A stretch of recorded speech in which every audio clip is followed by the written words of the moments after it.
Here's something I didn't know we'd be reporting tonight.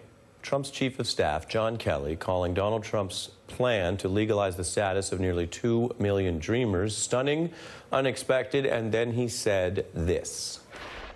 There are 690,000 official DACA registrants, and the president sent over what amounts to be 2.5 times that number to 1.8 million. The difference between 690 and 1.8 million were the people that some would say were too afraid to sign up, others would say were too lazy to get off their asses, but they didn't sign up. Too lazy. That is General Kelly's contribution to this debate. This is, of course, the same general who used to argue that political rhetoric has ruined things that used to be sacred. You know, when I was a kid growing up, a lot of things were sacred in our country. Women were sacred and looked upon with great honor. Life, the dignity of life, was sacred. I'm joined now by Victoria DeFrancesco, a professor at the University of Texas, LBJ School of Public Affairs and Center for Mexican-American Studies. I don't know where to begin, so where should we begin? Ari, I've gotten to the point where few things shock me in politics, but when I heard those words come out of Kelly's mouth, my jaw dropped. He is calling these children lazy.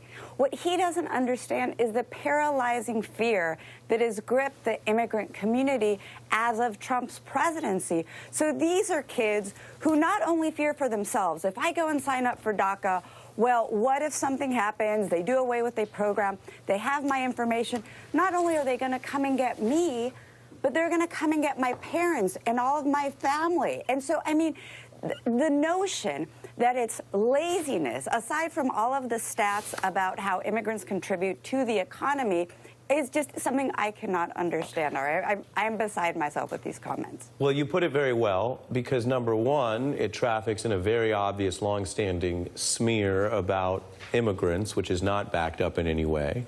And then two, he knows exactly what he's talking about because he was Homeland Security Director.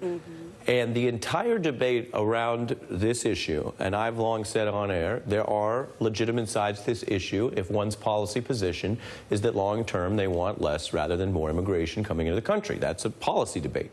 But it is certainly wrong of him to suggest that the main reason someone wouldn't self-report is quote-unquote laziness, when what's happening this year, as we see the threat of families being broken apart, is precisely why a rational, self-interested person might not self-report, because they don't think this program's going to last. Right, and there's another interesting piece of it that's floating in the background.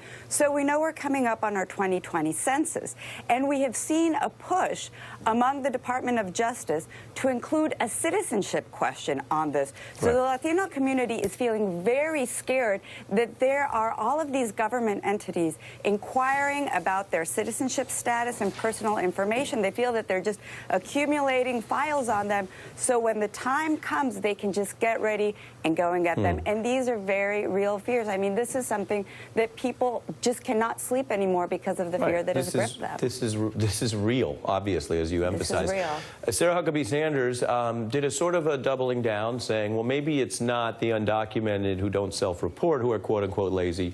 Maybe it's just Democrats. Take a listen. Chief of Staff John Kelly said today that some Dreamers were, quote, too lazy to get off their asses to register for DACA protections. Is that the position of this White House, that Dreamers are lazy? Who thinks this? The position of the White House is that we want to fix a problem that was created by the previous administration. If anybody's lazy, it's probably Democrats who aren't showing up to work and aren't actually getting to the table to make a deal on this.